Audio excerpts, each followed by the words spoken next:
Hoy! Kapir. Bal nila ko may bagot na talk show ko, no? Talk show. Talk show lang. Ang Kwan. At sa una nga episode sa aton nga talk show, ang Kwan is aton nga guest, Mr. Philip Ginsberg. So,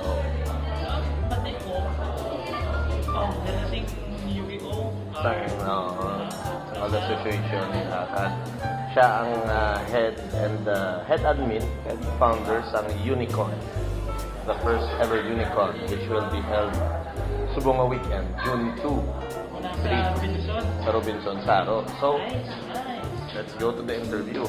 Okay? Ang Kwan. So, mayong adlaw ng gabi, and we're here with Mr. Philip Ginsberg.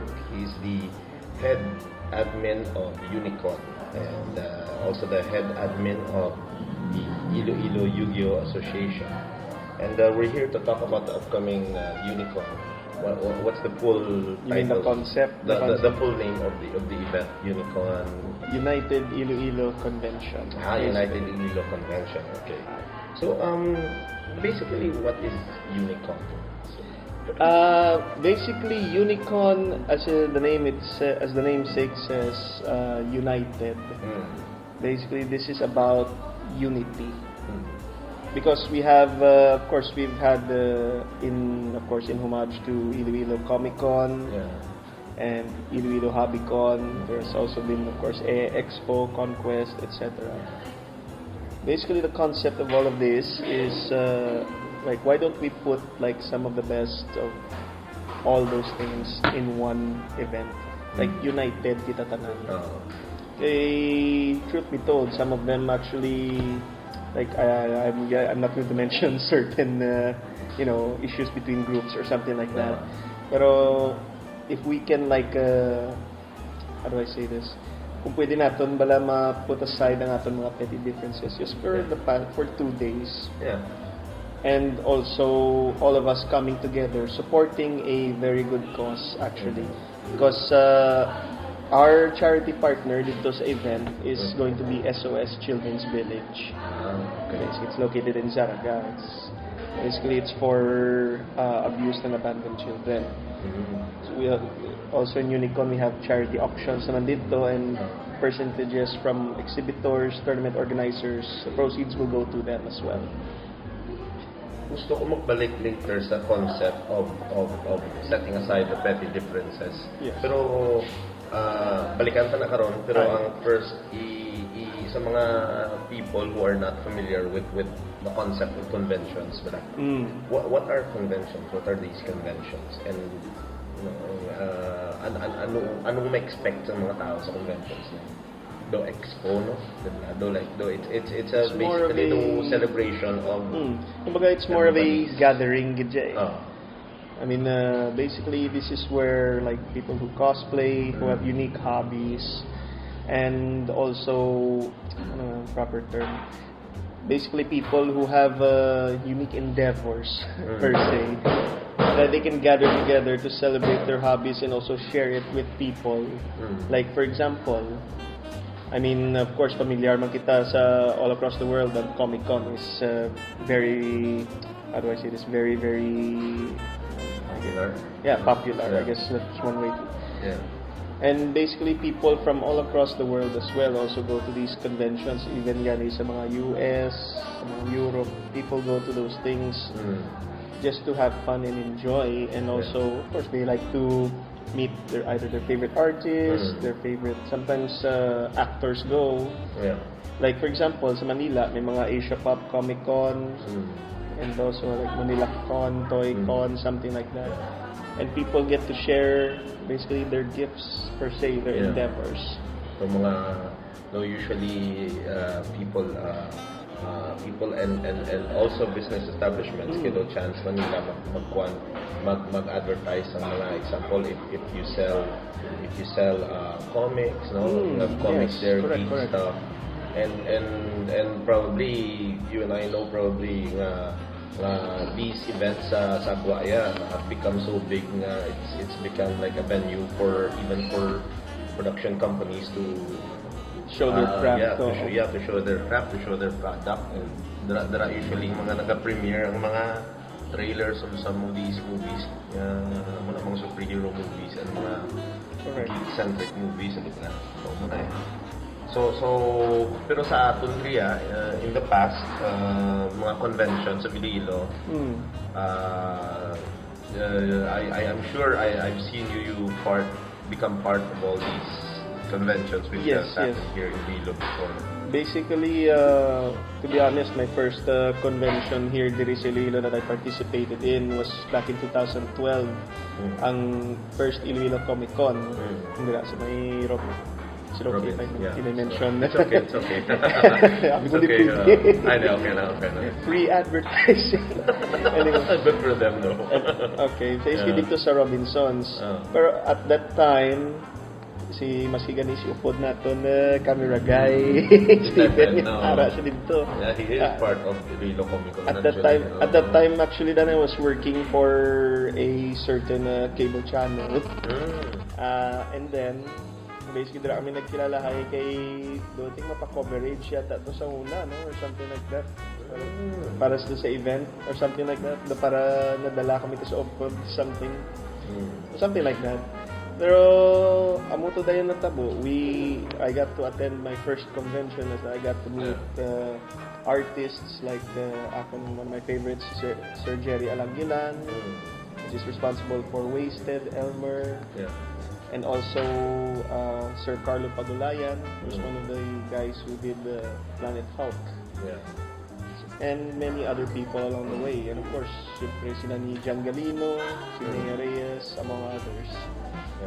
And through that, it also basically, I guess, in a way inspired as much as I think back to the year after that, there was Iloilo Habicon.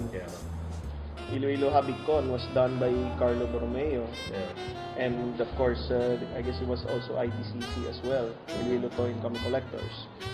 And through that, dito sa Merrimart, through that, so siguro at least just to keep the rate of conventions going. And then 2014 sa CPU, the second Iloilo Comic Con.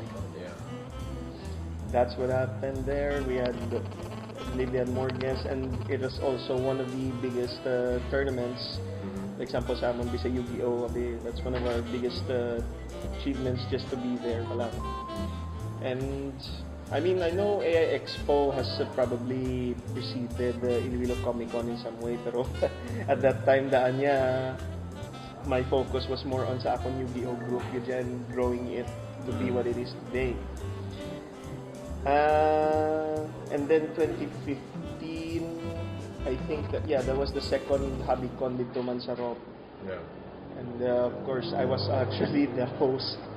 Even sa Comic Con 2014, I was one of those. The first Habicon, nakita ka, I think you were the host. I was a bit thinner back then and much more smiley.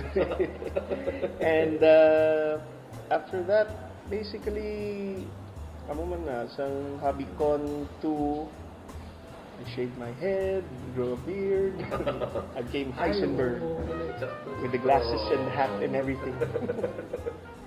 And basically through those experiences, like 2016 nag-join kami nga Yu-Gi-Oh! Group sa AI Expo, which took place at, I believe it was at Rob Haro din. And we also got to play there, and also a lot of cosplayers and all of the hobbyists, most of the hobbyists were there. And last year I could attend the AI Last year was sa Diamond Jubilee Hall, I believe. Sa alapit na sa may Sanagda, sa Miss Fed. So you were thinking of Unicon ever since Basically, it was since last year pa. Since last year. Yes. Basically, ako man personally, I wanted to also do one of these, even at least once in my life. Not for me, but more on the people that have actually accompanied along the way. Bala. What if we could gather, like, example, ako sa Yu-Gi-Oh, of course, given na. I mean, we're on good terms, of course, with Magic the Gathering groups. You know, that's a card game na siya. Tekken communities, yung arcade game ba nga Tekken. And of course, Monster Hunter World, we're also okay with that. Kag sa mga toy collectors, I mean, Iloilo Toy and Comic Collectors, Gundam Builders Iloilo, Iloilo Plama Community, and so on and so forth. Like, I'm sure kilala mo Manggoro Sir si Toto Lavente at one point. The guy who collects a lot of die-cast cars, mga model cars. Yeah. And basically, there's also returning groups man like before all these Gundam groups, mga Plamo communities. There was a group called the Iloilo Fine Scale Modelers Club, the mga late 80s, 90s, early 2000s. I mean, shout-outs lang kay Sir Dave Kimpo, kay Sir Siloy Egbante, and their friends as well. Basically, these are like pretty much, no offense, older than us. But these are like I guess you could say, pioneers, and they needed like parang a platform also to come back as well. And basically that's it. Basically going back to what I said before, we could be united for a good cause, since basically kita man di si Iloilo and I try to emphasize Iloilo because like at least 90-95% of sa mga participants dira mostly Ilonggo git. I mean, of course, we've all heard of artists from other countries. Of course, we can invite them, we can have them, of course, help promote our show. But the thing is, what about sa mga Ilonggo naton? Like sa mga lesser known mga groups and artists. This also gives them a chance to show their craft git per se.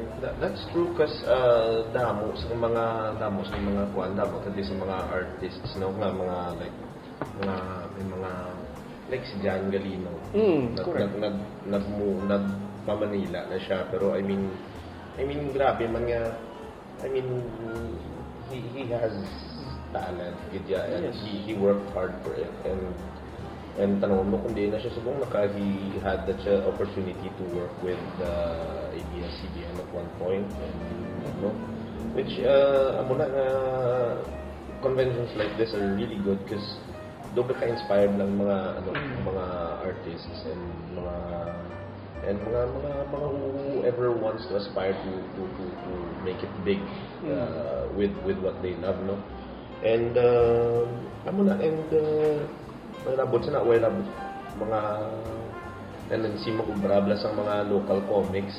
Mas namin pagintani kung mga amo sa ma-inspired sila mag-ubra sa mga local comics, local animation, and pero gusto ko balikan ang imong Kwan, ang imong if I may add lang, no.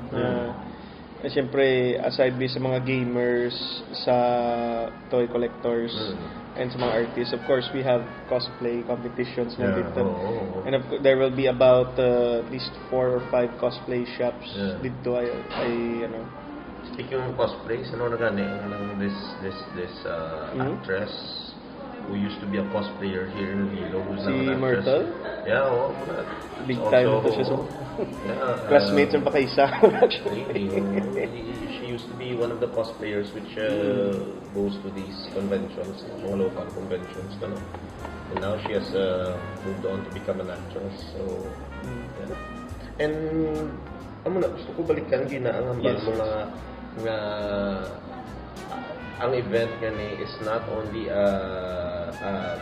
your gathering of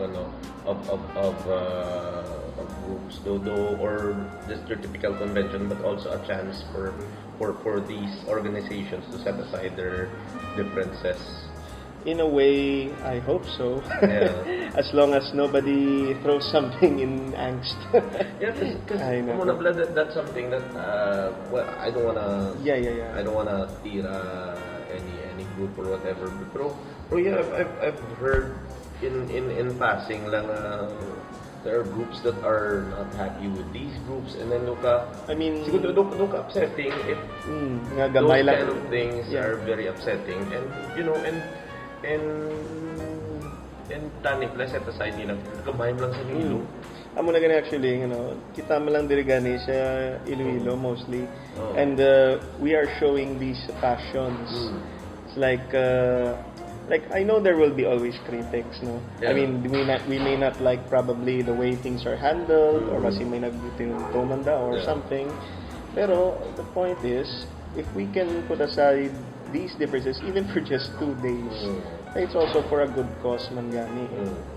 Kay the point is at least ma-showcase nato dito man sa Unicon na we are united, we are committed to showing na taga Iloilo kami, Ilonggo ni nami man diamon nga mga komunidad, we are cool. in a way, it's like a literal convention, peace convention. And this coming Unicon, it's sort of like a peace convention. Wherein these groups could unite and for one cause, for one good cause. Kadong isa man na gani sir, no? Ang isa man nga point diri sa Unicon, like I wanted to do a cheesy tagline before. Like a Unicon is a gathering of unique individuals united for a cause for all the universe to see. Good. It's good. Parang I know it's a little bit corny, no? Pero well, most taglines are corny, but the kumbaga bla corny sila pero but they hit the point. Oo nga. Kumbaga bla catchy sila pero they hit the point. It's good. Maybe you could add that in your posters. And of course also isa pagid ka reason man like we also Unicon is also a celebration man of our groups as well. Okay. Like for example, kami sa Yu-Gi-Oh community namon diri sa Iloilo Yu-Gi-Oh Association. 10 years na kami this year. Yeah. I mean, muna gani 10 years is already a milestone to a lot of groups man na gani. And of course, I'm sorry for going off topic, medyo sa group ko, no? It's okay. But the point is, whoever thought that the Yu-Gi-Oh group would get this far? I mean, it's not like as if we stay kami from one place from most of the time. Okay, we've actually stayed in various locations over the years. Medyo nakibot ko gani kay Yu-Gi-Oh seems to be a very specific sort of hobby. It's a bit unique. Pero nakibot ko nga you guys have your own Yu-Gi-Oh organization, And basically, ano na siya. Like, of course, we've moved from one place to another, and hopefully in the long run, then we can settle somewhere, like for good. As long as, of course, there's an anime show sa Yu-Gi-Oh and the company that produces the card still goes, it will still go on pa rin. Basically, what I was saying was, like I think the big events for this year sa Iloilo, in terms of like in our passions wise, of course, Unicon is on June 2 to 3. September, I believe, is AI Expo. Yan as ang Anigumi Jokai, which is one of the premier cosplay groups. Usually, if not the premier cosplay group. And of course, I think just July yata do may Conquest pagid eh. So it's like the esports convention along with, of course, mga hobbyists. Organizing this convention, anong mga challenges face? And you think challenges for now, and of course lain ng challenges when the actual date begins. So for now, in preparation, what are the challenges? Well, of course, if we were to talk about preparation, then I guess kailangan natin balikan gidya limpasang last year. Okay, when we got the official, when I said we're gonna do this na, and I'm gonna bring, of course, the people I know and I've worked with before. Like, syempre kita Ilonggo man lang ta. Ilonggo man lang ta. Let's work together. Let's promote like Ilonggo groups. and Ilonggo artists and Ilonggo cosplayers per se. Somewhere along that line. Yeah. Hindi, pero ang point was, when we started, it was before plan na Montani sa a certain convention center. Is it okay if I say or di ko makilala? Yeah, I guess so. It's okay. It's supposed to be tali do plan ko originally sa ICC. Ang Iloilo Convention Center. Galing na kay, well, let's just say, mabigat. It's hard. One of the challenges, of course, was side-based venue. So I decided on Robinson's Haro because I wanted to pursue two things that would be off my checklist, which would be, of course, food. It's a mall. Food, yeah. Damo ka options, no need to worry about that. Yeah. And parking. Exactly.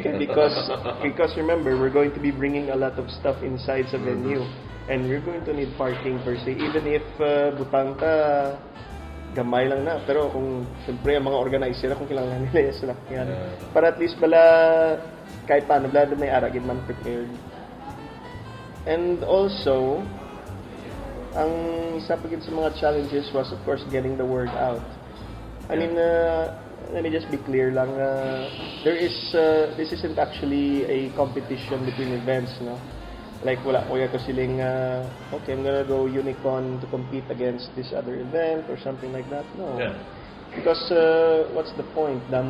Kumaga ni, Iloilo na tagani, we should be united per se. And that's the point of the conventions too. All personal feelings aside bala. Kasi, this is not about me. This is about all of us. So, amo na, if you're willing to work with me, I will work with you. Ano mo lang. Amo na basically putting differences aside na. Kag, amo na siguro isa pa yung factor, mambal pa pagin. And another portion siguro was, syempre, makuha pagin sa iban yung mga mas-sponsor pagin. Dire. Like, is it okay if I plug one of the sponsors? It's okay. Like, for example, Carlo has High Gear, Ocean City, I presume, and of course, my cousin and one of my friends and their friends as well has this new bar opening this June 1. It's called Horn Pub. I know, right? Dukatik ko, kamatian na Horn Pub. Horn Pub. And yeah, if you go check sa ilang sa Facebook page nila, makita mo pa na ganit currently erecting on this site. So, with green humor and all. Basically located sila sa Paseo eh. So, basically shout outs lang. Other than that, mostly ang mumalang na kalabanan ng problem gid, and of course cooperation gid siguro. Kay although yes, I understand we are Filipinos, pero come on, Pinoy time gid ya totoo. May ara gid ya. I mean I understand. It's just that sometimes na medyo ano pala nga doon lang isang balon. Diyos ko, dugay na ni ginambal. Domo na subong pala na something like that. Yeah. Lumayara gid ya iban, but then again otherwise it's okay. So pwede ba sa mo madumduman ko pa lang at this point eh. Kag probably sa pagit nga challenge is amo na sakto bal mo nga getting the word out and probably these people nga kumbaga target market nyo, once mabalaan nila, na sometimes iban mga mangyari kalipat sa mga birthdays ng mga ilang mga parintik, mga utog, mga close friends, and then i-remind pa sila sa Facebook blog. So, muna ganito, ganito sa iban yan eh. Sabi nila, ay saan mo ganito doon event nyo Una. Doon, game forward ko mo literally last week. That was last week. Singo, June 2 to 3, ara sa TARP. Subong sa Sabado, no? Subong sa Sabado. Tapos Kwan, pero it should not be hard to attract them because from what you've noticed, because I don't know if you agree, geek has become mainstream, ang geek Yeah. culture.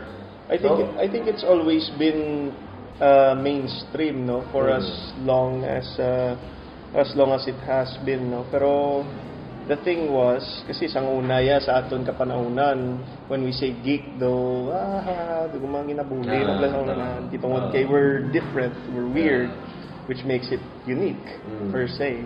Kaya mo na gani actually, I think geekdom or being a geek per se, I'm a geek. Yeah. I'm a geek, but then siyempre, in my own passions and ways, yeah. Which is why gani, it's always been around for a while. It's just that it's probably, I guess, and probably the best word to describe me is misunderstood. So, I guess that's the more appropriate term per se.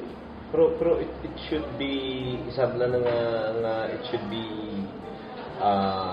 something nga ma-attract mo kita ng mainstream because everybody is nasubong kung magabla sang unaya kita lang gid yung mga like mga are so engrossed in the comic culture, kita lang yung mga kabalo parte sa comic sa mga Infinity Gauntlet. Now everybody knows who Thanos is, which is good because it should not be difficult to promote mga events like this because these are events where in the spotlight is really on the love of these kind of things. Yes, like for example, especially lately, I mean sa mga esports pag ginabala. For example, I'm sure we've heard mga LOL, Garena, Dota. People are actually going to school how to just for that, no? Gaming. Oh, and back then, people who usually play video games nga to a certain degree, mga addict or geeks na gid or mga nerds kamo. Pero the fact is nowadays damo ga professional, even sa mga like Tekken, damo actually go pro git nga meron nga iban nga Ilonggo gani ga represent man. Which I guess it's more of an evolution now at this point. Like on behalf man siguro sa mga toy collectors man per se, they're also upgrading their stuff naman eh. I mean, from time to time, sa una, isa lalaka lang isa. Subong, tig-tatlo, may isa pa naka-display case. And they find ways to get what they need para to share it to the world. Yeah. Kag sa mga artists man syempre, nowadays man daan, I mean, also in the advent of digital comics and everything, no? I mean, to me, it's still nice mangyapon to still have that, coming a hardbound mangyapon. And to still have it promoted as it is. Okay, so let's go back and have a summary. What are we going to expect in Comic-Con? Probably it's gonna be makita mo to may mga comic. Unicon, sorry, Comic-Con ba? If I were to quote i-quote ko lang si Sir John Galino sa gin-shoot namon yung documentary. Comic-Con is still on hiatus. So, mabalik pa na. So watch out. Anyways, Unicon is, what are we going to expect? We're going to expect, it's going to be comics there. Comics. People are, may Basically, mga shelves to wherein you can buy comics. Mga tables. Basically, tables sila.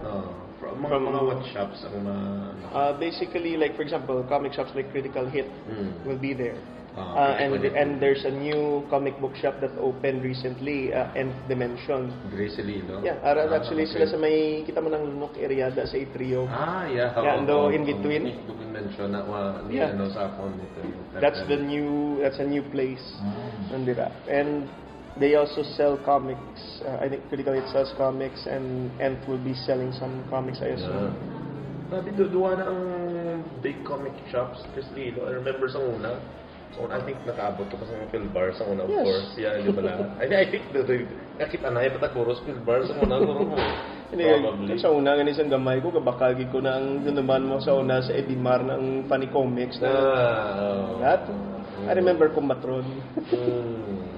Tapos, Edimar, Ibam, Especially man sa IBAM nga, of course, ang IBAM nga dira gid sa sulod lasang Merrimart mismo.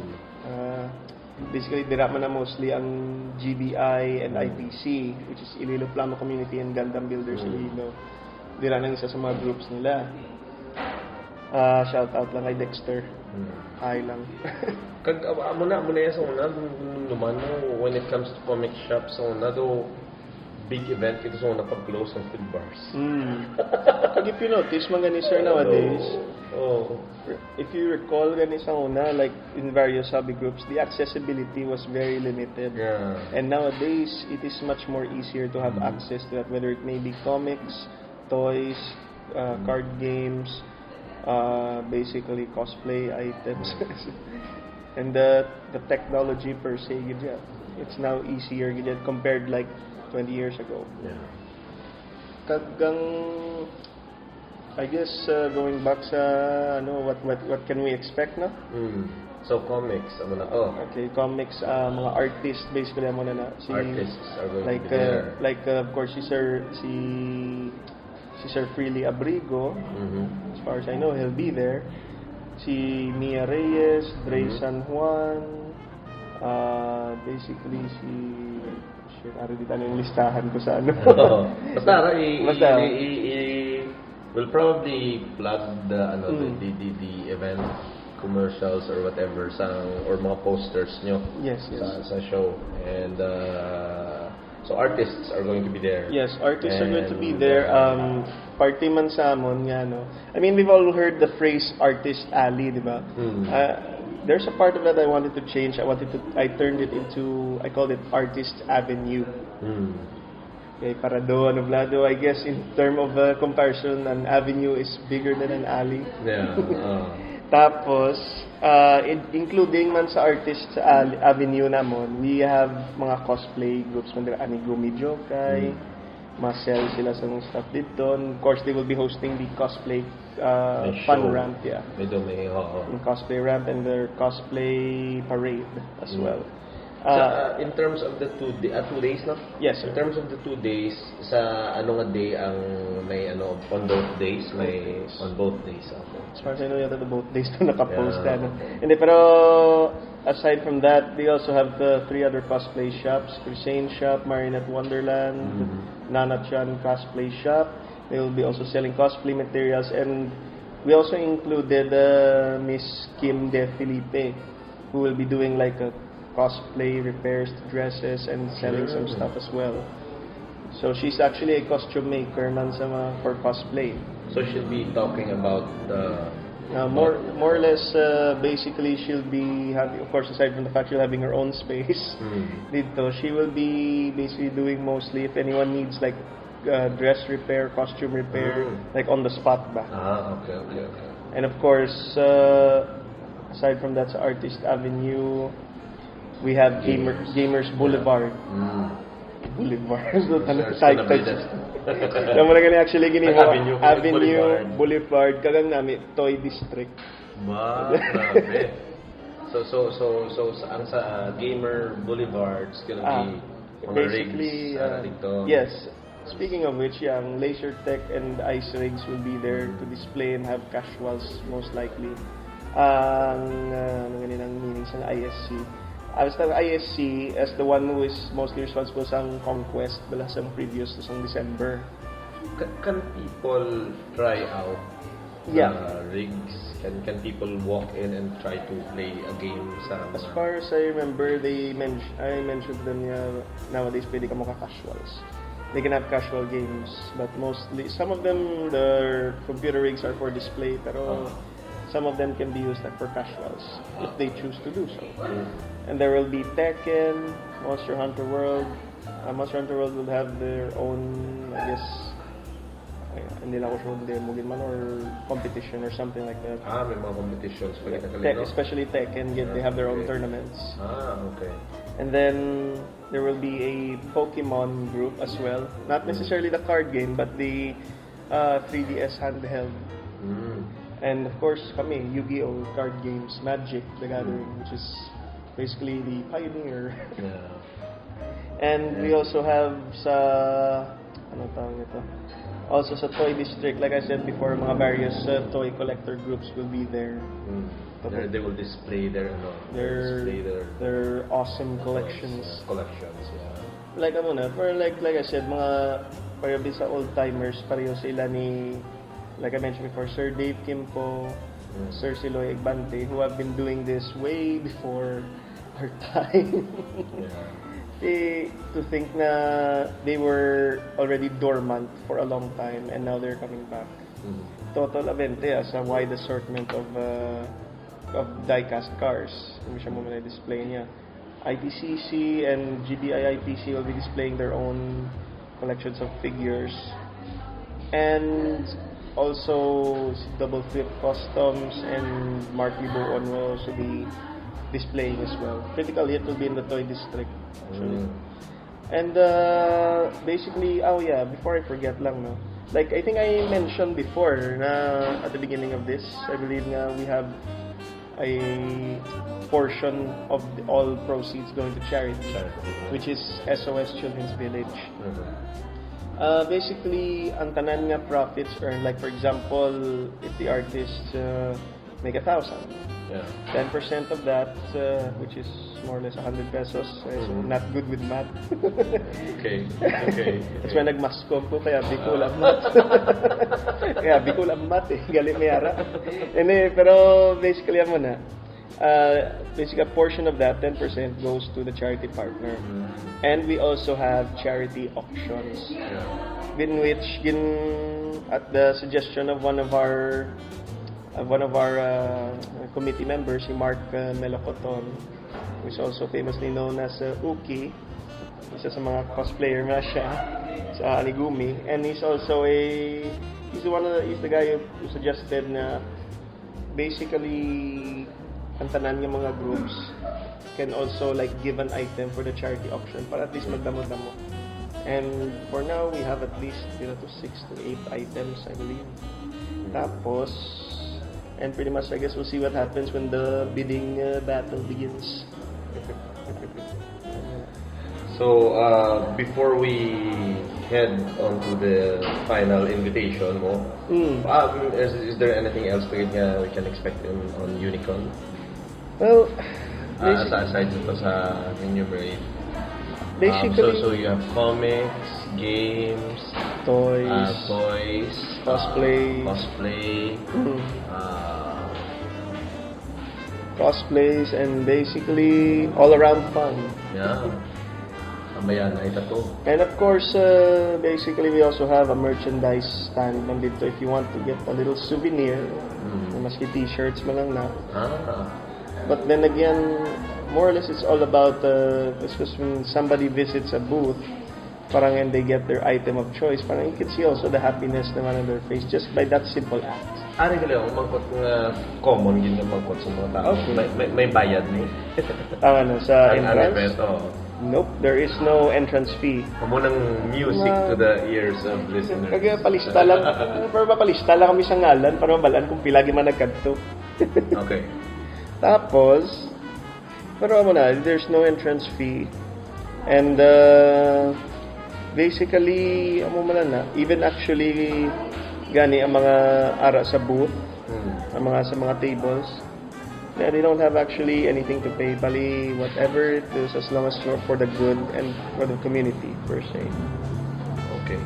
So I nakita kong imong nga kuan ng imong mga documentaries, mini documentaries which are related to Unicon, which are they feature man ang mga all these organizations, all these groups available. Maybe gusto mo invite ang mga sa imong mga YouTube page. Anong imong YouTube, or is it medyo well, my YouTube page is Lone Wolf XPG, which is do persona non grata ko na nangangalan before. Okay. Pero basically that's the channel to go to for the Road to Unicon mini documentary series. Yeah, and it's a good collection of mini documentaries kasi gina-feature ginila mga mga these organizations, these groups of Iloilo. I guess it gives them also some form of exposure man per se. Yeah. Kasi amo man na gani, I mean we always know nga Manila has their own conventions. So what about diri sa Iloilo? Like let's give spotlight to as much as possible almost each and every one of them. Ang iban gani actually nahuya to magpa sa interview. Oo. Again, ang ang imong YouTube page. I think we'll put that on the link sa YouTube. Yes. Lone Wolf XPG. So aside sa na, is there anything you wanna plug other than Unicon? Well, basically what I'd like to say is this will be one of those events in which you're going to see some of the best that Iloilo has to offer in terms of hobbies, artists, and cosplayers, games, etc. I hope that the people will also see Unicon is also a very good gathering for everybody nga may unique passions, hobbies, and their enthusiasts per se. Tapos, once nga ni makita man sa tao nga united man mga tao for a cause, I also hope nga it will also debunk in a way ang as I'm sure you know may mga iban nga mga course ginikanan understandably nga do may dining no skeptic. Mga negative views per se, but also to let them know na hey, this is a good thing, like for their kids or even for adults. Basically they can do this stuff instead of doing other bad things per se. Basically and also we could have fun man doing this. I guess that's one of the main purposes man sa mga Manila conventions man to show people na may ari gali sa ngamuni. Okay. Nga may ara man sang alternative to all the nitty-gritty things that are going on in life. So, final word, your invitation, overview, and invitation of Unicon. Okay. Guys, I'd like to invite you to the United Iloilo Convention, otherwise known as Unicon, at Robinson's Harrow. It's actually this weekend, if the video by that time, June 2 to 3, 2018, again at Robinson's Harrow. You're gonna see toy collectors, gamers, artists, cosplaying, and a lot of fun. And of course, I'd also like to say that you're going to see these groups come together for one good cause, for the benefit of SOS Children's Village. You're also going to see people who are united with unique hobbies and passions and endeavors for the good of the universe.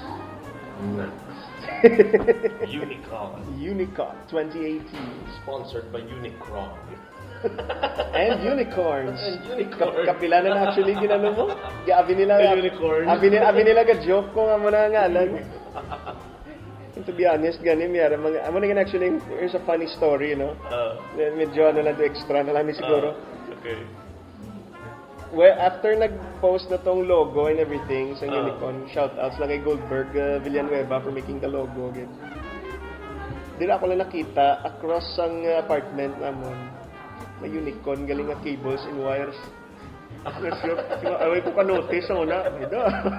Unicon cables and wires. Unicon gid siya, Unicon gid siya. Andira sa may Delgado. Tapos mayroon pa ng isa. If you search sa Facebook, Unicon 2018, duwa na ka-search results sa magwa ang top. Ang event din mismo kag mayroon do educational.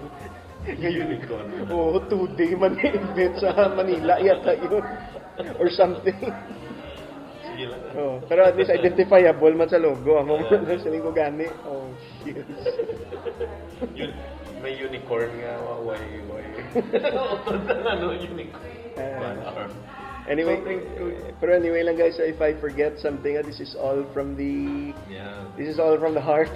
Hindi scripted. Oh, hindi siya scripted and unsupervised. Ako lang ang may script. Hindi man nga script.